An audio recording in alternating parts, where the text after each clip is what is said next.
ce qui est à l'intérieur. Dieu regarde ton cœur, Dieu regarde l'intention et l'intention de ton cœur. Qu'est-ce qui t'a poussé à faire ça? Pourquoi tu fais ça? Quelles sont les motivations de ton cœur? C'est ça que Dieu regarde. Et je me disais tout à l'heure, Seigneur, tout vient de toi, tout me vient de toi, tout ce que j'ai vient de toi. Et je me dis, Seigneur, regarde quand même attentivement ce qu'il me donne. Comment est-ce que j'utilise ce qu'il m'a donné? Qu'est-ce que je fais ce qu'il m'a donné? Je suis sûr que Dieu regarde, Dieu prête attention à ce qu'il nous a donné. Et ça peut être toute chose, les amis.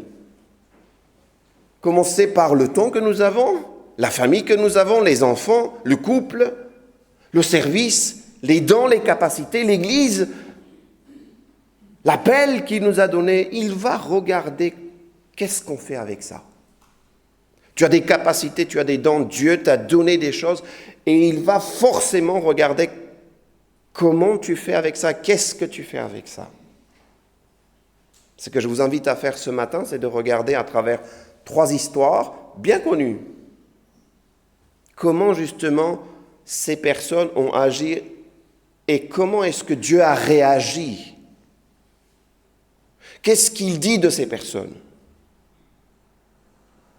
Parce que je crois encore une fois que nous sommes tous intéressés par ce que le Seigneur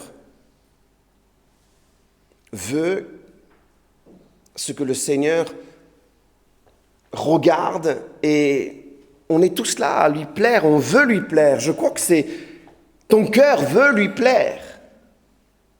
Chrétiens, croyants, nous voulons plaire à notre Père. Je crois que c'est indéniable, je crois que c'est tout croyant, tout enfant. Nous voulons lui plaire. Mais il arrive parfois, on loue le Seigneur, et ce n'est pas forcément agréable à Dieu. On donne, on fait des choses, mais ce n'est pas forcément agréable à notre Seigneur. Alors nous avons fait des efforts.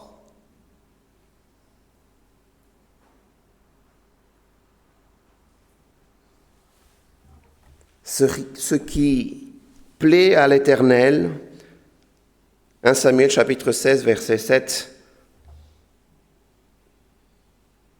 ne prête pas attention à son apparence et à sa grande taille. C'est l'histoire où Dieu envoie son serviteur prophète pour choisir le roi.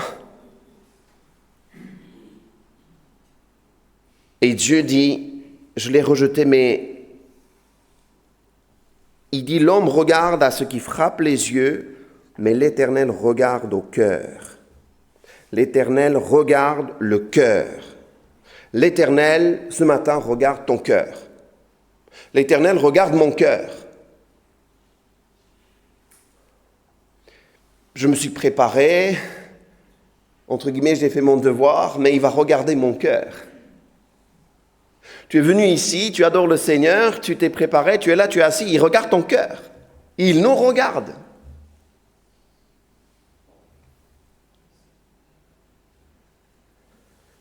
Je commence par cette première histoire. C'est une histoire qu'on pourrait appeler le don qui touche le cœur de Jésus. Dans cette histoire, on voit que Jésus est quelque part étonné. Qu'est-ce qui peut étonner Dieu? Rien. Rien ne peut étonner l'Éternel, il sait toutes choses. Mais c'est l'histoire où, pour ceux qui prêtent des notes, c'est Évangile selon Marc, chapitre 12. Jésus est assis juste à un endroit où les gens passent et puis ils mettent des offrandes. Et Jésus regarde toutes les personnes qui donnent. Il y en a qui donnent beaucoup, d'autres qui donnent peu. En tout cas, chacun donne quelque chose. À chaque fois quand j'apporte ce message, je dis, ce n'est pas une prédication pour les dîmes et offrandes. Ce n'est pas ça mon sujet. Je me dis quand même que Jésus va regarder comment est-ce que les gens donnent. Encore une fois, ce que les gens donnent, ce que je peux donner, c'est lui qui m'a donné. Et il va regarder comment est-ce que je donne.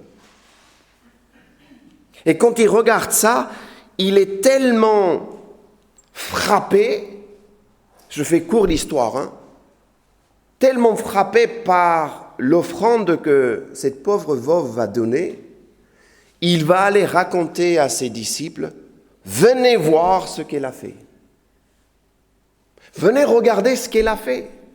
Venez regarder qu'est-ce qu'elle a fait, comment elle a fait, mais venez voir. Je me dis, Seigneur, à quel moment tu dis en haut, venez voir ce que il ou elle, ce que cette église a fait. Je me dis, c'est ça qui doit motiver nos cœurs, nos services, nos vies de chaque jour, parce que dans chaque acte, dans chaque don, dans chaque service que nous faisons, c'est ça qui doit nous motiver pour dire, en fait, il me regarde pour dire comment je donne, ce que je donne, avec quel cœur je donne. Vous savez, quand vous avez quelque chose qui passe, des bonnes nouvelles, vous appelez les personnes que vous aimez, les premières, et vous lui dites, t'as entendu ce qui s'est passé?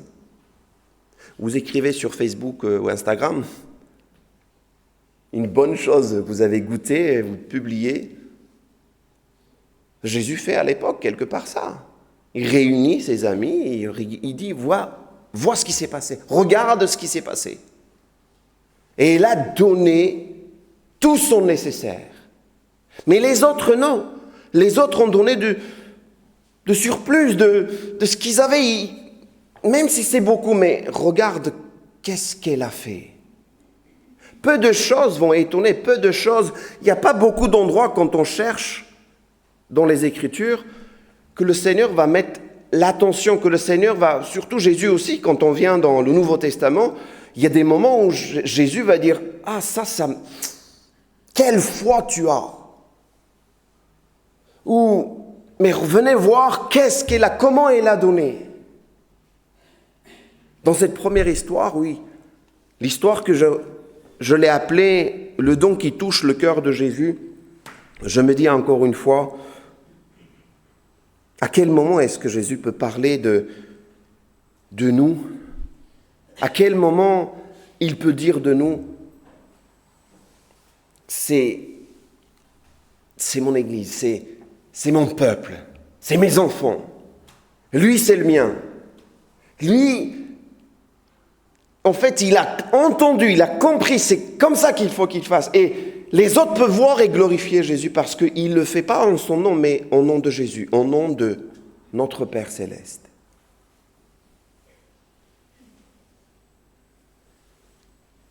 J'avance et je voudrais arriver à mon deuxième histoire. Cette histoire se trouve dans 1 Samuel chapitre 30. Histoire assez intéressante. Dans cette histoire, je vous fais le contexte. Il y a une époque, là on est dans l'Ancien Testament, il y a une époque où il y a des guerres, il y a une époque où nation contre nation, on dira aujourd'hui rien n'a énormément changé, aujourd'hui c'est un peu pareil. Et on parle du roi David qui, avec ses guerriers, va revenir avec ses soldats, il va voir que l'ennemi a fait prisonnier des épouses, des femmes, les petits et les grands. Ils rentrent et ils observent, ils regardent, ils constatent c'est assez clair, il y a 600 guerriers, il y a 600 soldats avec David,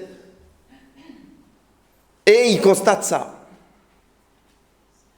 Ils sont tellement angoissés, ils sont tellement dans une tristesse qu'ils commencent à pleurer. Et quand vous lisez les Écritures, vous voyez que ils sont à bout tellement ils ont pleuré, tellement ils sont mal.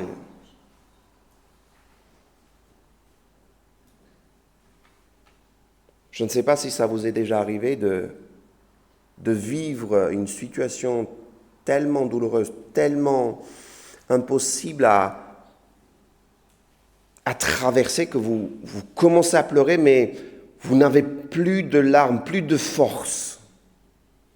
Ce sont des hommes, ce sont des guerriers, et je vous laisse juste peut-être aller voir les capacités, le courage de ces guerriers. Mais là, à ce moment-là, ce n'est pas une question de courage, de capacité, mais ils pleurent.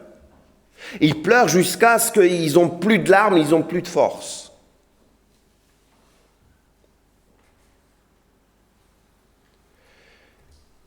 David, pareil, il pleure, il est angoissé.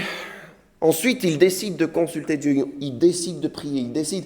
Et je crois que c'est aussi à nous, dans chaque situation, même si la situation nous paraît insupportable, sans issue, pas d'issue,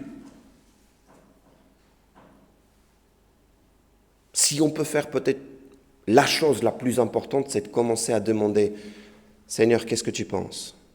Qu'est-ce que je dois faire ?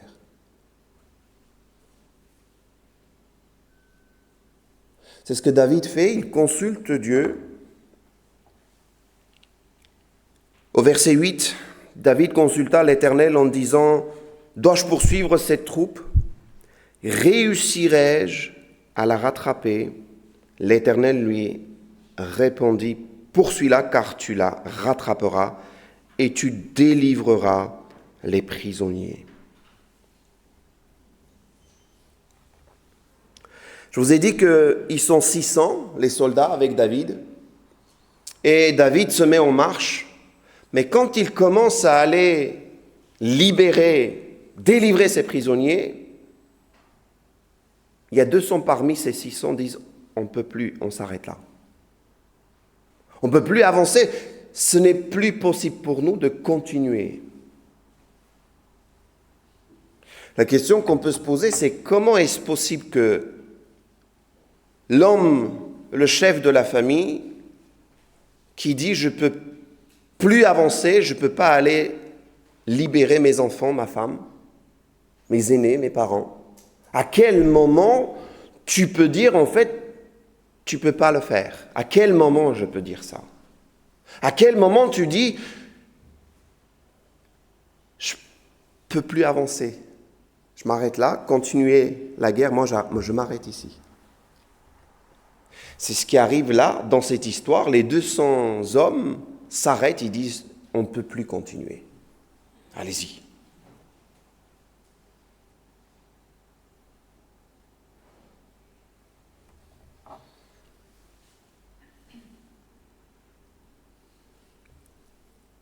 Quand on lit l'histoire, on voit que David va avec les 400 personnes et Dieu, comme il l'avait promis, il donne la victoire. Ils reviennent. Et quand ils reviennent, la Bible nous dit que tout le monde crie, tout le monde dit que c'est la victoire de David. Tout le monde dit c'est le butin de David, parce qu'il va prendre tout le petit et le gros bétail c'est-à-dire avec les guerres, ce qu'on faisait, non seulement on libérait en tout cas les prisonniers, on prenait tout ce qu'il avait, l'ennemi, on prenait avec nous et on ramenait. Et lui, il ramène et on commence à acclamer quelque part le roi David en disant « Bravo, c'est à toi, tu as eu la victoire. Et tu reviens, tout ça c'est à toi. »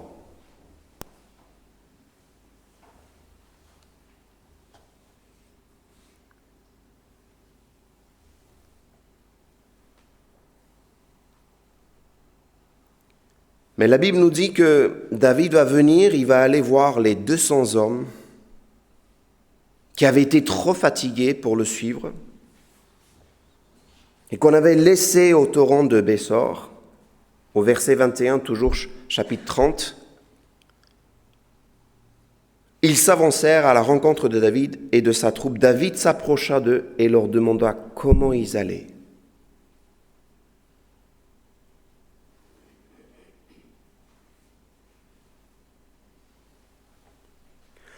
Et à ce moment-là, il y a des personnes qui sont parmi ces 400, il y en a toujours, ils vont dire, mais Quand vous continuez les versets, ils disent, mais puisqu'ils ne sont pas venus avec nous, nous ne leur donnerons rien du butin que nous avons sauvé.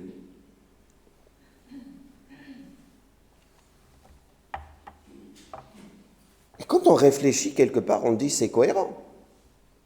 Nous avons travaillé, nous avons servi, nous avons eu la victoire, ça nous revient tout. On partage entre nous. Mais c'est tellement intéressant de voir David dans ces situations, comment il réagit. Et je crois que Dieu regarde à ce moment-là aussi comment est-ce que David réagit avec la bénédiction, avec la victoire que Dieu lui a donnée. Ce que David va décider, il va dire non, on va partager avec eux aussi. On va leur donner à eux aussi une part. Il n'y a pas beaucoup de personnes qui font ça. Il n'y a pas beaucoup de personnes qui sont capables de dire « on était 4 à faire tout le travail, mais les autres n'ont pas fait, allez, on va partager avec les autres. » Il n'y a pas énormément de personnes qui sont capables de faire ça. Et je crois profondément que Dieu va regarder le cœur de David et dire, en fait, lui, il pense à toute la nation, il pense à tout le peuple. Et surtout, il a un cœur selon le cœur de Dieu. Il ne pense pas qu'à lui, il ne pense pas que juste à sa famille, il ne pense pas que juste à son Église, mais il pense à l'Église, au royaume de Dieu, il pense à tout le monde. Il pense à l'image de Dieu, il pense à comment est-ce qu'on va regarder l'image qui est reflétée à travers lui. David va distribuer, David va partager à tout le monde, il va même envoyer des parts aux aînés, à d'autres personnes. Quand on lit l'histoire, quand on poursuit les versets, on voit qu'il va même partager au-delà de ces 600. Alors qu'il aurait pu juste même prendre pour lui ou partager que sur les 400. Je suis sûr et certain que Dieu va honorer son serviteur parce qu'il a agi en pensant pas qu'à lui seulement, mais à tout le monde. Pareil, la question que je me pose aujourd'hui, c'est comment est-ce que nous agissons, qu'est-ce que nous faisons quand nous avons des victoires, tout ce que nous avons en tout cas, comment est-ce que nous agissons avec ça?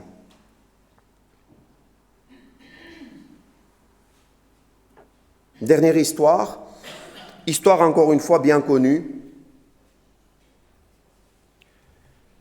C'est l'histoire où 2 hommes s'approchent du Seigneur et vont faire l'offrande. Et on a longuement peut-être parlé de ce sujet. Et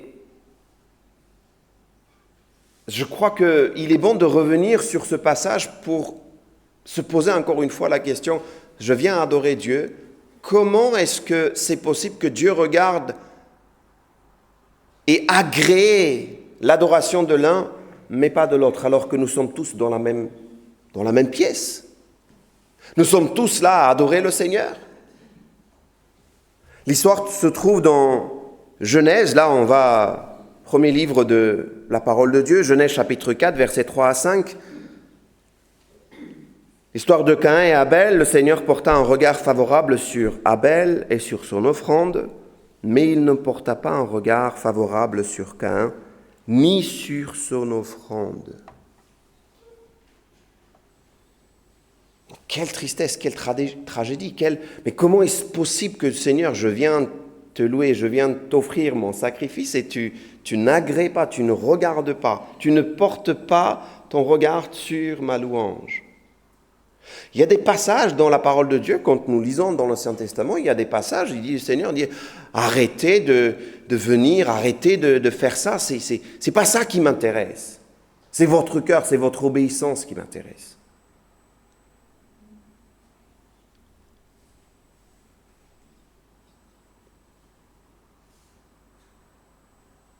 Et je me dis, voilà, nous venons à l'église, nous servons et nous sommes là à chanter les louanges de notre Seigneur. Et c'est ce qu'il faut faire. Alléluia, merci.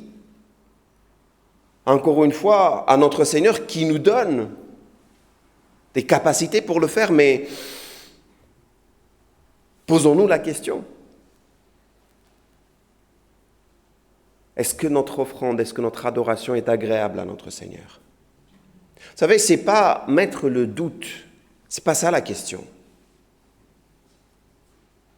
La question n'est pas de se douter de la faveur de Dieu, de l'amour de Dieu. Ce n'est pas ça la question que je voudrais qu'on se pose. Non, la question que je me pose moi aussi régulièrement, c'est mon service, mon adoration, mon offrande, ma façon de parler, de penser, d'agir. Et moi, personnellement, je me déçois régulièrement. Et je veux que ce que je fais, que ce que je pense, ce qui me pousse à dire, à servir, à faire, ça soit d'abord conduit par une motivation qui est centrée, fixée Jésus et sur la volonté qui est la sienne.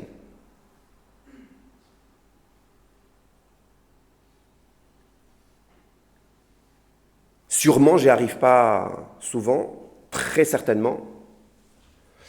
Vous, je pense que oui.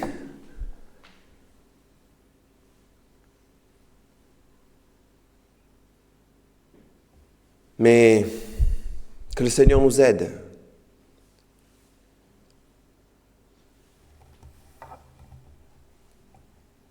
Avoir toujours cette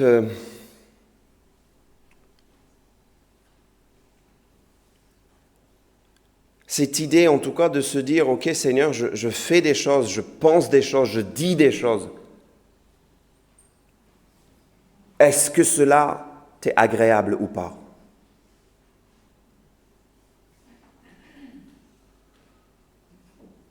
J'arrive à ma conclusion, mais encore juste quelques questions. Peut-on être avec le Seigneur et continuer à vivre comme si on n'était pas avec lui?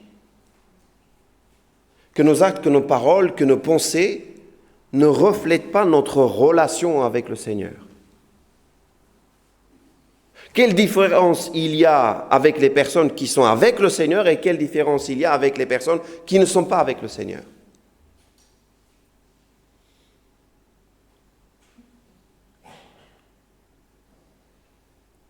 Et ce n'est pas que dans l'Église, ce n'est pas que dans les services, ce n'est pas que dans les moments où je donne, j'offre, je fais, mais c'est aussi en dehors de l'Église, c'est aussi dans la famille, c'est aussi avec les enfants, avec son conjoint, dans le lieu de travail, surtout aussi quand on est seul. Parce que Dieu regarde ce que tu fais avec ce qu'il t'a donné. Dieu regarde ce que je fais avec ce qu'il m'a donné. Je termine avec encore quelques questions, c'est ma conclusion. À quel moment je donne? Alors là, on parle de donner. Quel est le moment où je donne? Quand je suis dans l'abondance ou je le fais parce que je sais que Dieu est dans l'affaire? En fait, c'est une question qui me concerne, qui nous concerne nous tous en tant que chrétiens. À quel moment je donne? Ensuite, qui est-ce que je sers? Avec qui je partage? La personne qui est digne de recevoir, qui mérite qu'on lui fasse, qu'on donne, qu'on partage, ou est-ce que je sers mon Dieu dans mon service en servant mon prochain? J'espère que c'est français ce que je dis. Je sais que parfois je parle l'arménien avec une traduction française. Mais je me pose régulièrement la question, quand nous disons « je sers le Seigneur, je sers Dieu, je sers mon Seigneur », comment peut-on nous servir le Seigneur si nous ne servons pas notre prochain, si nous ne servons pas les gens? Nous ne pouvons pas servir Dieu si nous ne servons pas les autres. Tu ne peux pas juste dire je sers Dieu et puis tu fais rien. Tu dis non, mais lui, il ne mérite pas, lui, il ne faut pas que je lui fasse, Eh bien, personne ne mérite, moi le premier.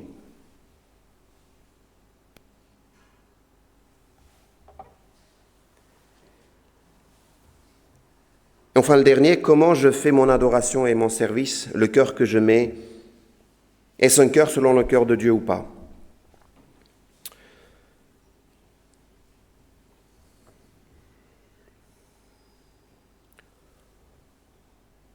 Voilà le message que je voulais partager avec vous ce matin. Je vais partager aussi en arménien. Ceux qui comprennent les deux langues, double onction. Ceux qui ne comprennent pas, merci pour vos prières et pour votre patience. Vous avez aussi double onction. Այսօր կուզենամ մենք բոլորս հարց տանք, թե ինչն է մեր Աստծու ուշադրությունը գրավում ինչ-որտեղ եւ ինչն է դուրեկան մեր Աստծու։ Որովհետեւ որպես քրիստոնյա պետք է որ մենք ինքներս մեզ հարց տանք, ինչն է Աստծուն դուր գալիս եւ ինչը նրան դուր չի գալիս։ Ինչն է որ Աստված ասում է հաճո է իրեն եւ ինչն է որ նա ասում է իրեն հաճո չի եւ ուշադրություն չպետք է դարձնի։ Չգիտեմ ինչպես է դուք մտածում, ես համոզված եմ, որ ամեն ինչ որ մենք ունենք, Աստծուց է գալիս։ Եվ Աստված անպայման պետք է ուշադրություն դարձնի, թե դու ինչ ես անում այն ամեն ինչի հետ, որ նա քեզ տվել է։ Ինչպես ես վերաբերվում այդ քայլերի հետ, ինչպես ես վերաբերվում այդ օրհնությունների հետ, ինչպես ես վերաբերվում այդ շնորհի հետ, ինչ որ ունես Աստծուց է գալիս եւ Աստված, որ քեզ տվել է, պետք է նայի, թե դու ինչ ես անում։ Այդ շնորհը եւ ամեն բան, գիտեք, ընտանիք լինի, երեխաներ լինի, աշխատանք լինի, փող լինի, ժամանակ լինի, առողջություն լինի, ինչ լինի, Աստված տալիս է, դա շնորհ է, Աստծո կողմից է գալիս եւ Աստված նայում է, թե ինչպես ես դու վերաբերվում այդ ամեն ինչի հետ։ Համոզված եղիր, Աստված ուշադրություն է դարձնում, քանի որ Իրանից է գալիս այդ ամեն ինչ։ Ձրի տվել է օքեյ, բայց պետք է ուշադրություն դարձնել, թե դու ինչ ես անում դրա հետ։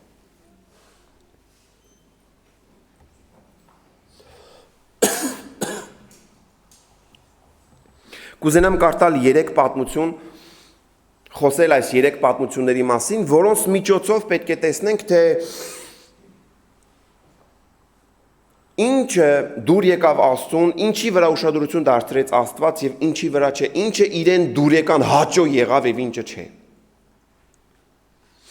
Գիտեք, ընդանուր առմամբ մենք բոլորս հասկանում ենք, որ մենք միայն կարող ենք տեսնել այն, ինչ որ արտաքին է, ինչ որ տեսանելի է, ինչ որ մեր աչքի տեսողությանն է, ինչ որտեղ տեսանելի եւ հայտնի։ Շատ հազվագույն դեպքեր է, որ մենք պետք է սրտերը կարողանանք տեսնել, հասկանալ։ Եվ Աստված ավելի շատ նայում է, ուշադրություն է դարձնում քո սրտին, թե ինչպես ես դու բաներն անում, քան թե ինչքան արեցիր։ Մենք մարդիկս ավելի շատ թվերի վրա ենք ուշադրություն դարձնում։ Ինչքան տվեց, ինչքան քայլեց, ինչքան տարիներ ծառայություն արեց, թվերի վրա ենք ուշադրություն դարձնում։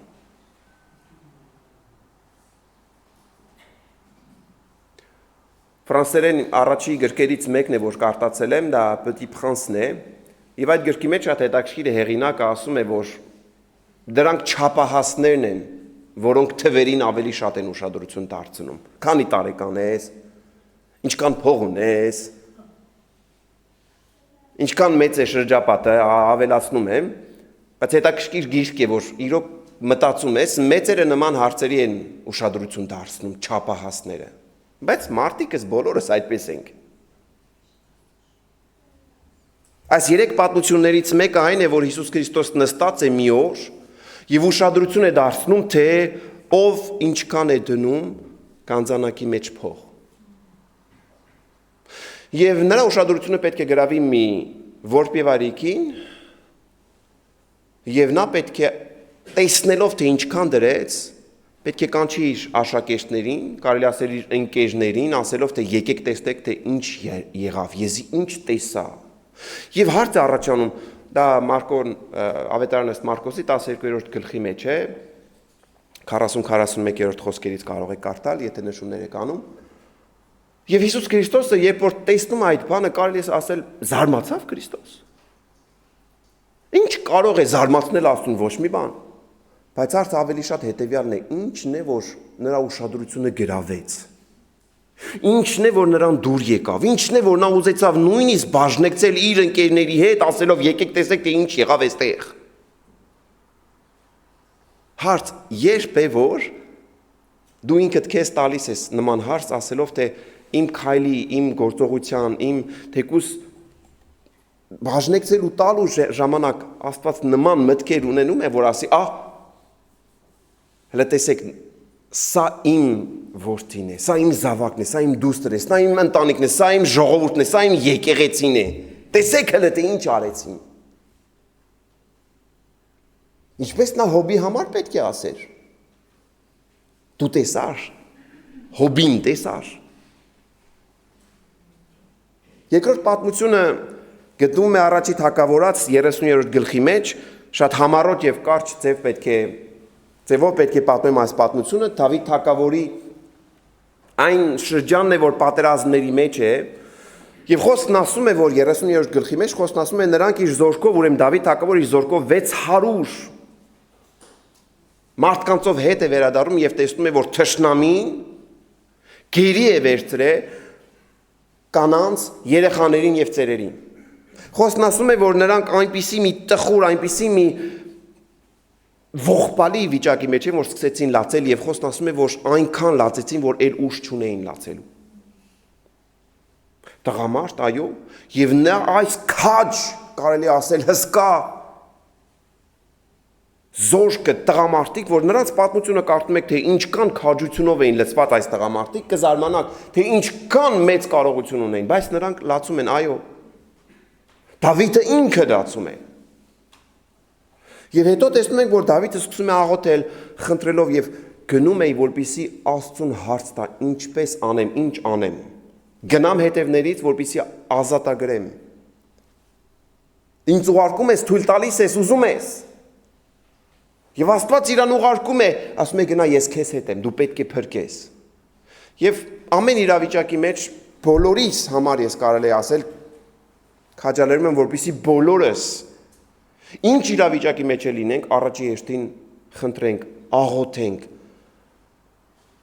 տեսակցենք ինչ որտեղ փնտրենք Աստծո երեսը, խնդրենք, որպեսզի Աստված մեզ ուղղություն տա։ Նույնիսկ եթե իրավիճակը անելանելի է մեզ համար։ Նույնիսկ եթե մեզ համար չկա ոչ մի ելք, հնարավորություն չկա, Աստված ամեն բան կարող է, նույնիսկ ճանապարհը, որ դու չես տեսնում, նույնիսկ դուռը, որ չես տեսնում, Աստված հնարավոր է բացի։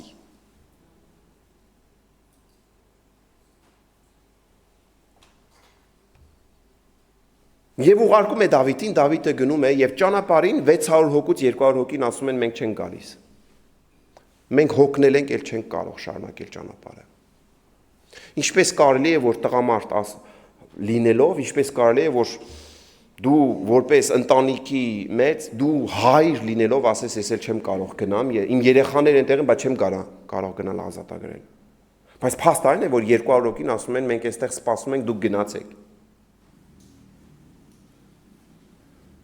Խոսքը ասում է, որ նրանք գնացին, գրավեցին, հաղթեցին, հետ վերադարձան 400-ը։ Կարճ եմ ասում, համառոտ։ Եվ այդ 400 հոգին, որ հետ են վերադառնում, նրանց հետ բերում են նաև անասուններ եւ հաղթում են, հետ են վերադառնում եւ բոլորը բացականչում են հաղթանակը Դավիթ թագավորին է եւ ինչ որ ունեցել ենք Դավիթին, ինչ որտեղ մեր մեջ պետք է բաժանենք, բայց Դավիթը հետեւյալ բան է ասում, ոչ, մենք պետք է նաև բաժնեկցենք այն մյուսների միջև էլ։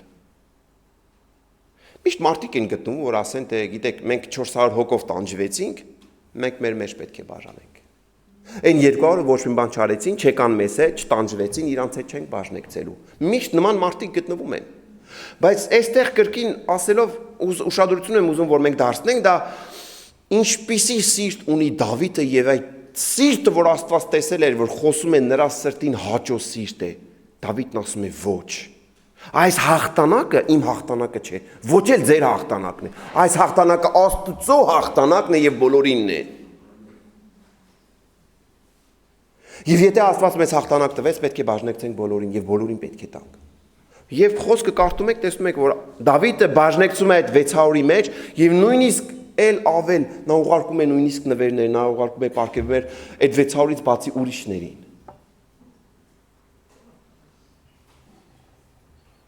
Երրորդ պատմությունը դա այն պատմությունը, որտեղ կրկին 5 գտակարանն է, առաջի գիրքն է Աստվածաշնչի, որտեղ կարող ենք տեսնել, որ Աբելը եւ Կայենը մոտենում են Աստծուն եւ զոհաբերություն են անում։ Բոլորից քաչ ծանոթ է այդ պատմությունը։ Ծննդոց 4-րդ գլուխ, ովքեր նշումներ են անում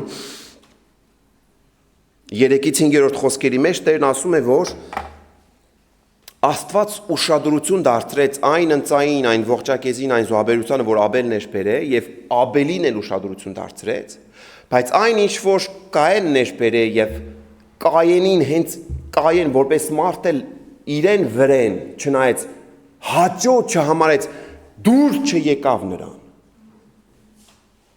Եվ չգիտեմ դուք, բայց ես շատ հաճախ հարց եմ ինձ տալիս, թե երբ որ մենք գալիս ենք եկեղեցի, փառաբանում ենք մեր Աստծուն, կանգնած ենք մի շարք մարդիկ, երբ է որ Աստված պետք է մեկին նայի, մյուսին մեկին մեկը հաճո լինի Աստծուն, իսկ մեկը չէ։ Մեկը դուրեկան լինի Աստծուն, բայց մյուսը չէ։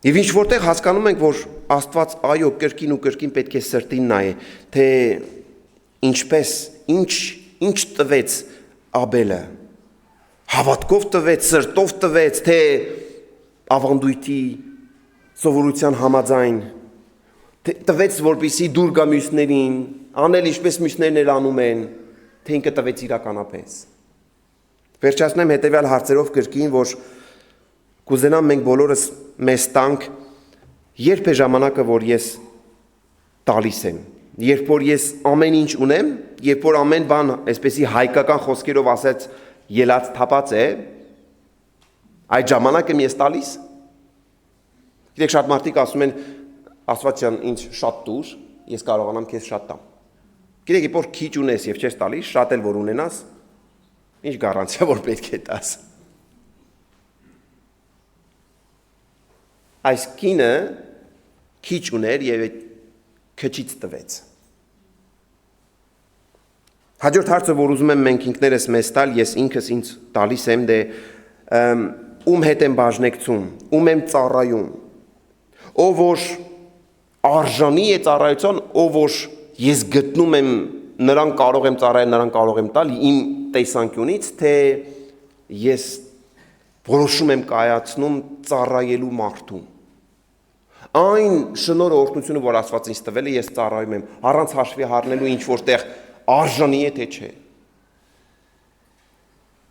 Եթե Աստված ինձ տվել է այդ շնորհը, նաև տվել է, որպեսզի ծառայեմ մյուսին։ Եվ վերջապես երրորդ հարցը, երբ որ ես իմ ծառայությունը փառաբանություն եմ անում Աստծուն, ինչ սրտով եմ անում։ Այն սիրտը, որ Աստծուն դուրեկան է, թե այն ինչ որ ես եմ գտնում ճիշտ, ինչպիսի սրտով եմ անում։ Ամեն ժամանակ վերցնենք աղոթելու մի քանի վարքյան խորելու այս խոսքի շուրջ, կխնդրեմ, որպեսզի լրությունով, եթե ուզում եք, աչքերը փակելով կամ ինչպես ուզում եք, մի քանի վարքյան մտածենք այս խոսքի շուրջ։ On peut prendre quelques temps de réflexion, de méditation sur cette parole, ensemble.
Seigneur, merci de nous donner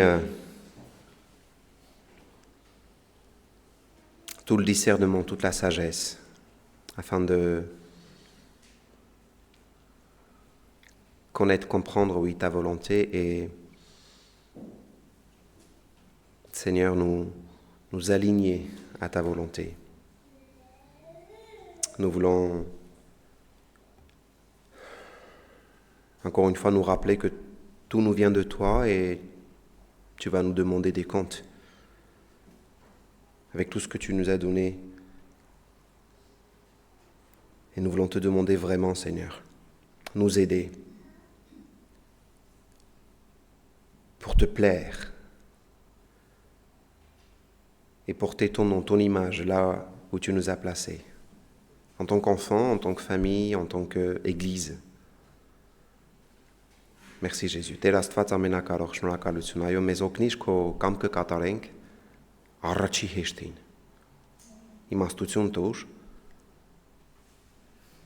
Ամեն իրավիճակի մեջ փնտրենք քո իմաստությունով, քո կամքի մեջ լինենք Հիսուսի անունից կաղոթեմ։ Ամեն։